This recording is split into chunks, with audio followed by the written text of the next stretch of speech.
live? Yes, it's live. Okay, cool.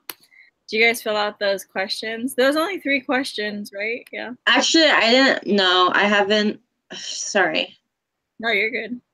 Yeah, I'm just now looking at it, but I'll fill it out. Okay. Yeah, same. I filled it out as much as I could, or like what I understood from it. So let's start But with do you the want first. to start? Yeah. Yeah. So how does time function in the book? Why did Patricia Grace choose to use time in this way? What political or social, cultural implications can be seen in her use of time? So I said, and I said this in my summary, and she said to share it in the Hangouts. I said the story skips from time to time. It's usually not in chronological order. No. Because it's similar to how Maoris tell stories. Like they just tell it as it needs to be applied whenever something's happening. It's not like they're telling, oh, at this time this happened, and then they keep going from there. It's like if something happens, they'll tell a story to kind of like relate it, you know? Yeah. So that's how I kind of. I don't know. Maybe you would know better, Helia. But like, like I kind of just like you seriously have the upper hand, like here. Well, Maori culture is kind of similar to Cook Island Maori and then Hawaiian, so yeah, that's how I kind of figured she kind of mimicked that Maori culture by just skipping around in the book and then just telling different variations of the same story. I just felt okay. So I felt very dark reading this book. Like I felt like I was in the dark all the time. Like and I just didn't understand the purpose or the point or the gist of the story. Like I don't understand. Like I like made such a conscious effort in trying to focus on like what is the theme here, what is the purpose of this story here, and I just felt lost the whole time. The main thing that I got out of it was like land was a big theme. Yeah. I mean, a lot of Maoris are still struggling with claiming their lands, and even Hawaiians, they're like, there's just all this controversy about development. You know, all those signs on the north, like, keep the country, and all that stuff. It's kind of like a concept where the people that are coming in to develop, they don't understand the ancestral part of land. They just see it as, you know, just land, something that they can develop. But to the cultural people, they see it as their history. You know, you can't just take a building and relocate it and call it like a new place. Like that's where their ancestors grew up and that's where all their stories were. And so it's something of importance to them. So that's what I got out of it. It's like they're very connected to their land and can't just relocate them and satisfy them that way, you know? I think why it was so hard to understand was because it was more like a stream of conscious book, and a lot of stream of conscious writing is confusing just because you don't understand, like there's no narration going on. You don't understand what's like going on in their head. You're just hearing it from like their imaginative point of view. But like that's also like with the time function in the book. When you're telling things from like memory, you're not like really specific on the time because the time is not what's important. What's important is what you remember and what impacts you were having from certain situations. Yeah. So yeah, I feel like she did it she did the stream of conscious to kind of really get the main point, which was that like we were saying, the land is important, especially to like some cultures. And so I think it was interesting. Get it from their perspective too, like they're telling the story, not her. Yeah. At some, even in their dialogue, it was like they would cut off, and I'm just like, okay, what happened then? You know, like they didn't finish their sentence almost. Yeah. And like you said, it's just what they remember, really. Oh yeah, okay. I'm gonna say this, but because you're like this is like kind of your culture. I don't want you to like. No, you're fine. Okay, but I want to propose. Maybe that's why they're losing their land, because they are not communicating to other parts of the world who wants to claim their land in a way that is effective to the, to understanding the importance of. Yeah. Do you think, like, because I still don't understand this book. I still, like, I kind of get it, like, at the end, because, like, I mean, it's such a conscious effort, and you're reading, like, every sentence, and, like, okay. But I, like, at the end, where he was like,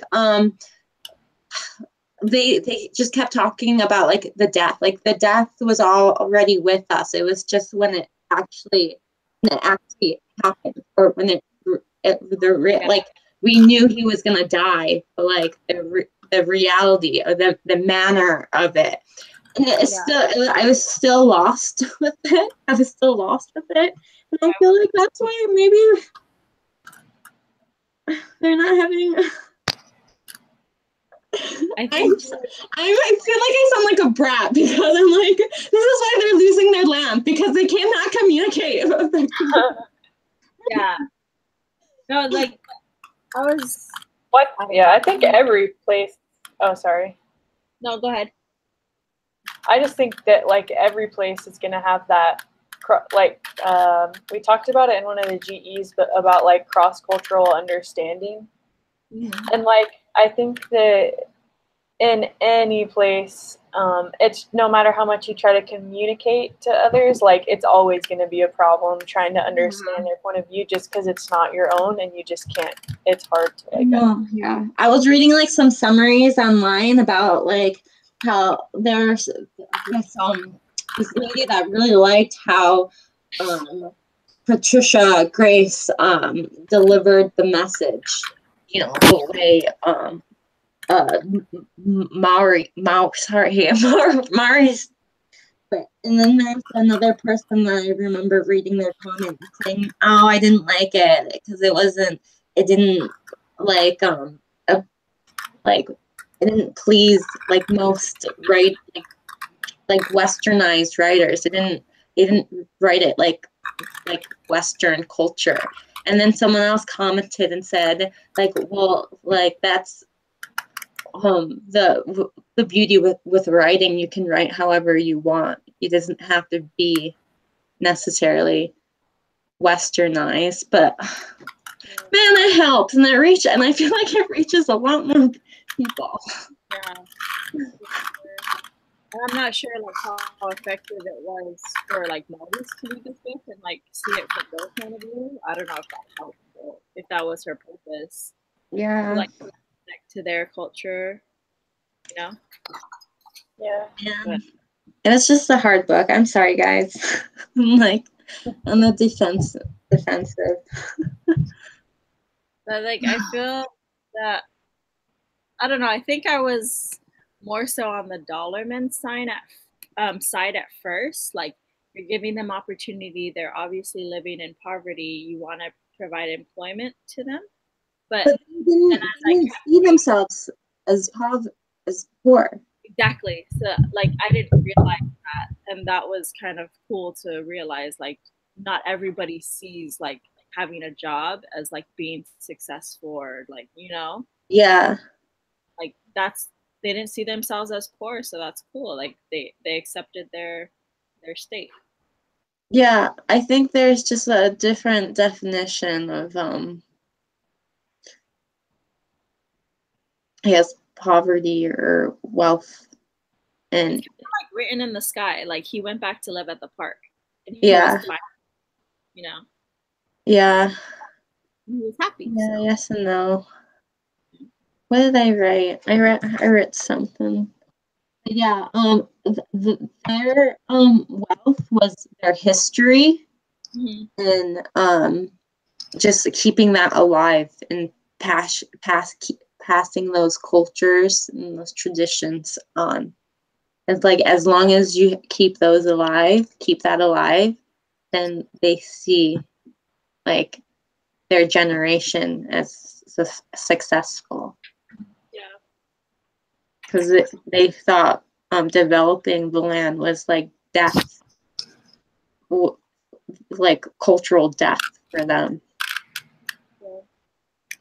I put also, like, answering the second question, that the land seemed to remain constant.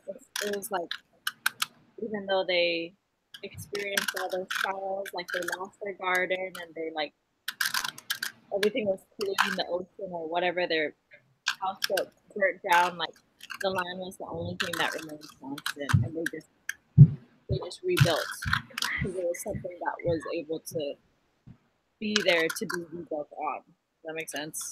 Yeah. Yeah.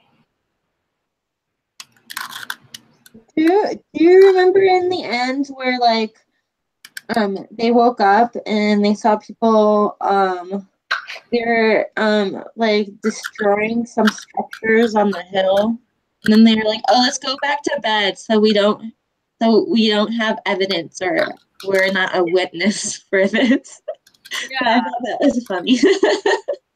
Like, I want to know who did it. Yeah, well, they know who did it, but they just like, oh, we didn't see. Like, it wasn't that bright outside, so we don't know. That he made, like, because they made them a big breakfast. Yeah. Why even if they did see and did report who did it, why would you believe me the third time, you know? Yeah. Yeah. Should we wait for Mary before we move on to not Mary, sorry. Natasha, before we move on? Yeah, we should. Natasha, what the heck? She said, like, I will be on air in a few seconds, but I still cannot see you guys. I've sent her an invitation twice. Like, for you guys, when you accept the invitation, yeah, it might be like her connection with the internet. I don't know. Did you you said you resent it already? Yeah. After the first time that she didn't get it, so I resent it again. Hold on. How about? Okay, I just sent it again.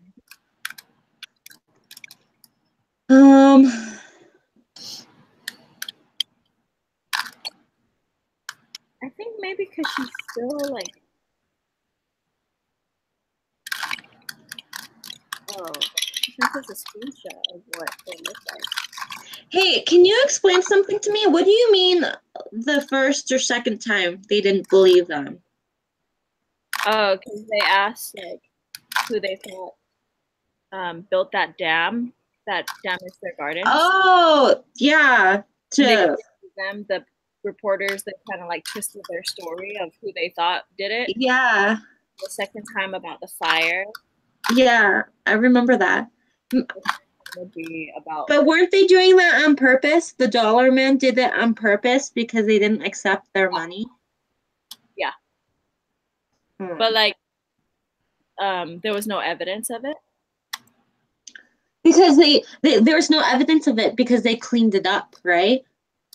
So they like tainted the area. They didn't really clean it up, but like, I don't know, you just can't prove anything, I guess. No, there was no witnesses as to like who built the dam or whatever, even though they knew who it was. Yeah. Man, the story is so confusing. It was actually quite sad. Like, I felt really sad. Yeah, I felt very sad. Yeah, like, but I admired their strength to just like keep rebuilding. Like, they were obviously angry, but I felt like the daughter was the most angry to like do something. But everybody, Tangy Moana. Yeah. Everybody else was just like, okay, like it's just time to rebuild. Like, still be nice to people, even though they're coming in and out. No. Like, wow, they're patient. I would not have been. What did they mean about Aroha? Like aloha? Remember? Aroha? Yeah, that means love in Maori. But I don't remember that.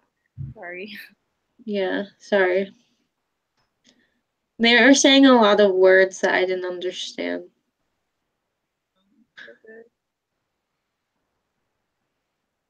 She said she still can't see anything. Man. And it doesn't look like she's, like, part of it. Like, because there's no box for her. Yeah.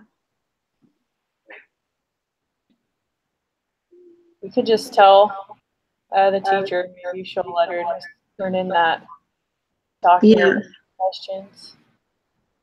Dang it. She can write it. Well, it'll be hard to write it if, because she can just watch it. Yeah. And that could maybe do it. Yeah. You want me to write that to her? Yeah. Have her, let her know. Oh, wait, who's writing it this time? Has everyone done it? Yeah. Everybody's done it. So we're just saying, like, maybe she can write it as her contribution. Like, she can watch this and then just write it. If we send all my notes to her, we'll see what she says.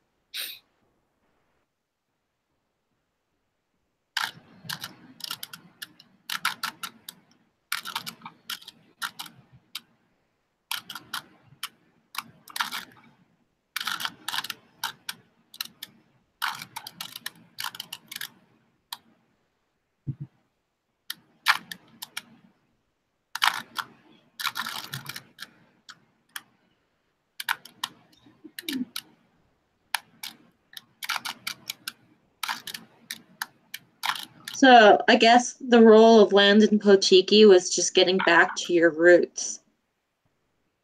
It was for the characters to get back to their roots and what is most important to, because they didn't want to be part of, like, first world,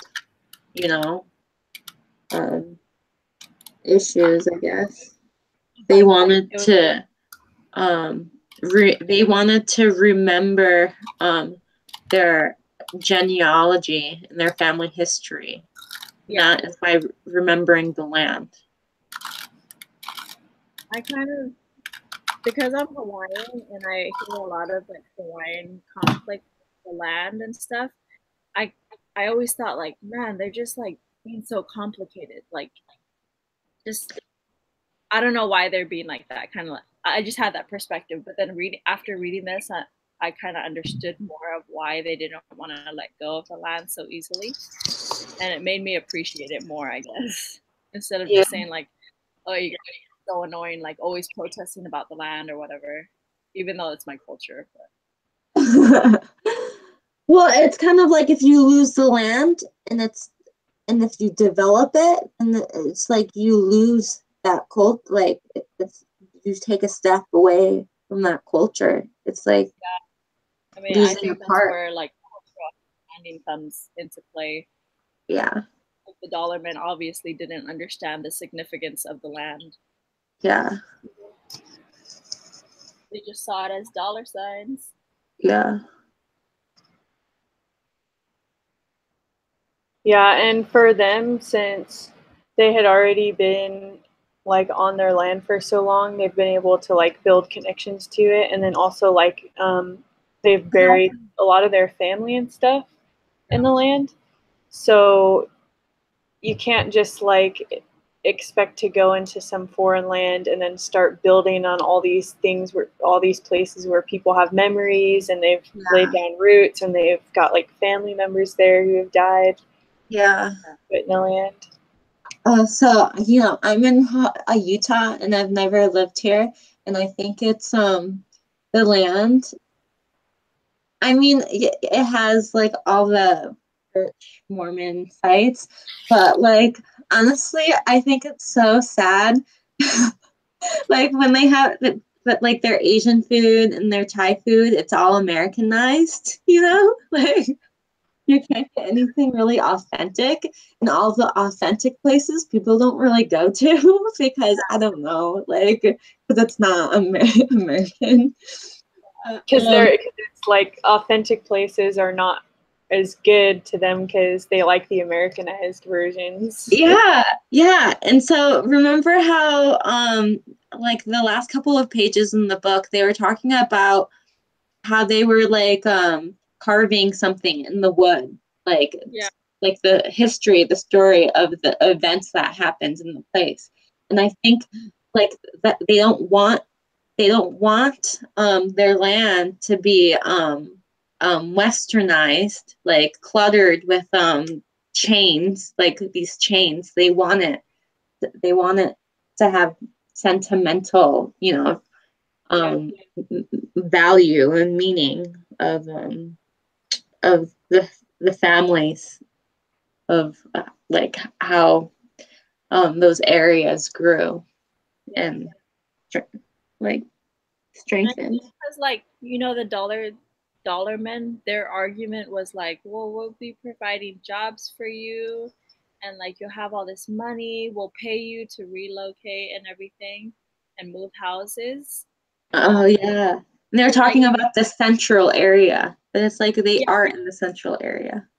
And I mean, it's just a matter of importance. Like money wasn't important to that community. Yeah. So it's like, how can you kind of balance that? Yeah. The dollar men, obviously money, and they don't understand why it's not important to those people. Yeah. So that's why they were so, I guess, hard-headed and not moving. Yeah. A lot of money would make them move. Yeah. So like the difference that I see between like the mainland and Hawaii, like it's nice here because you get like the convenience of like, and it's really cheap, like the food over here. But then I really like the community in La'i and Kahuku because it just feels more tight knit, and you just know the people there for longer. And I don't know, it just feels just more tight knit, and it just has more meaning, and you feel more pride. Yeah. Coming from there. Then we like wanted to maybe move to Utah just because it's cheaper. Yeah. Like, oh, our family's here, so yeah. There's no point. Yeah. I mean, I feel like with mainland living, it's just it really is all about money, like consumerism, like living in like higher class like neighborhood, like you're just always trying to like work your way up. But with I feel like when living in Hawaii, it was just a lifestyle. Like you live on what part of the island you wanted your lifestyle to be. Like if it was the town side or, North Shore side or whatever. Yeah, I would never want to live in town. Like so different. I know, but then again, same. Because like Sean and I were like, okay, we never buying in town, but then it's so inconvenient because we always have to go to town to get stuff. It's so funny, but then it's like you want both. Yeah, that's why there's online shopping, I guess.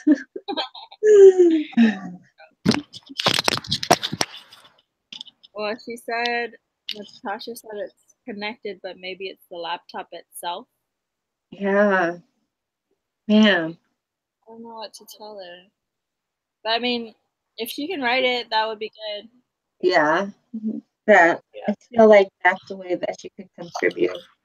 You can go back and read, like listen. What messages do you find in the novel? What role does folklore have in communicating these messages?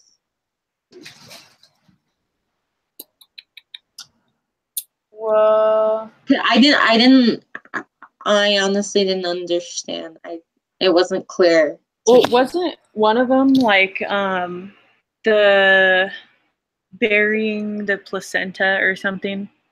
Does that count as folklore for them?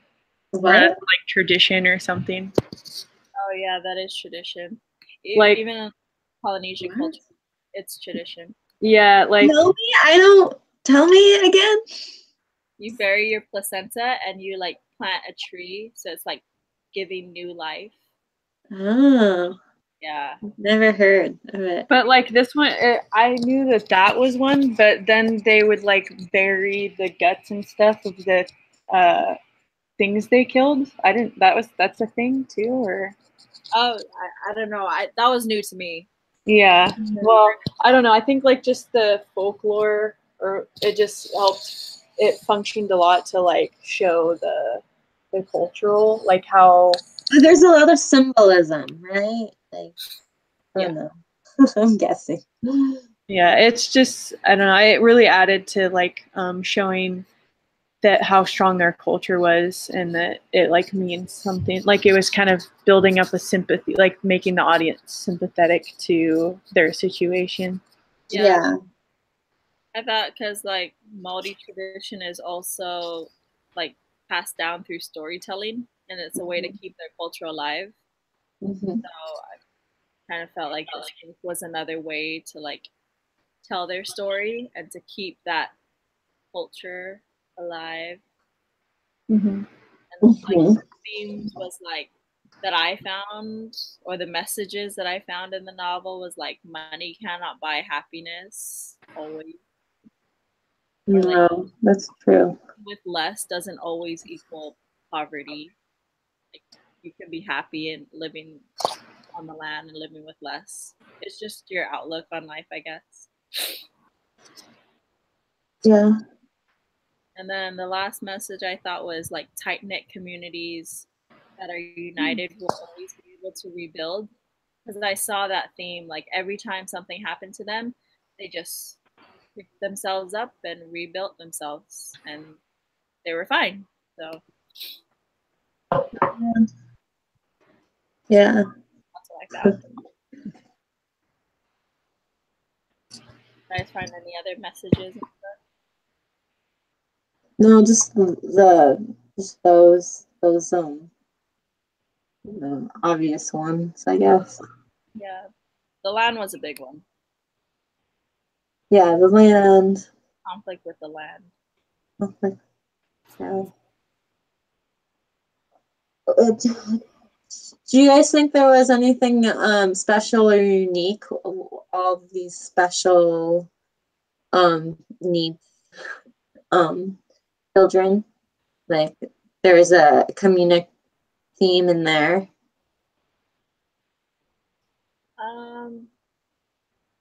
I thought that was interesting. Because I was trying to understand like the purpose of that. Yeah. Or it wasn't even clear like what exactly they had, and I don't think they even knew themselves. Like yeah, their diagnosis was. They just knew that it was special, or it was like for a purpose. Like Uncle, they thought of him as having several gifts, right? I don't really know what his gift was. Like he could like tell the future or something like that. Yeah. Not like the far out future, but like the near future. He would have a special intuition of have a feeling of knowing what would happen or something. It's kind of like written in the sky. Yeah, that's true. Yeah. I didn't notice that before. But yeah, they do have a lot of special needs. One thing I noticed, and I guess it could be another message, is that towards the end, there was a lot more like Maori words. Yeah. And I think that could sort of be like symbolic of rebelling against like the Western influences and like embracing their own culture. So like instead of it just being in English, it's like now more both. That's true. That is true. Over those Maori parts because I was like, I'm never gonna understand it anyway. No. Yeah, that's the one I got like really frustrated. Professor Joe. Like I don't understand.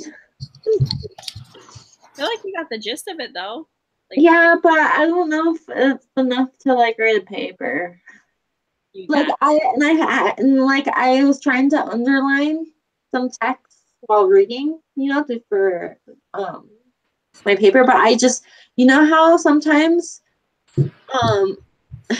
some people could use a quote and it means like the total opposite. That's what I feel like I'm gonna do in this analysis paper. Well, it helps too if you just like choose one chapter from the whole book that has like a lot of the messages you're gonna want to talk about. Yes, that's true. Just focus on the one chapter. That way, you're not like all caught up in the whole broad expanse. Yeah, I guess that's true. Because I'm really bad at that. Because like I start like looking at the whole book, and then I make it turn into a summary, and she's been telling me to like just focus on breaking it down, just like pinpointing on one thing. Just be very specific. Yeah, but then I get really confused again. Like pick a theme and then. Yeah. Okay, I'm gonna do that.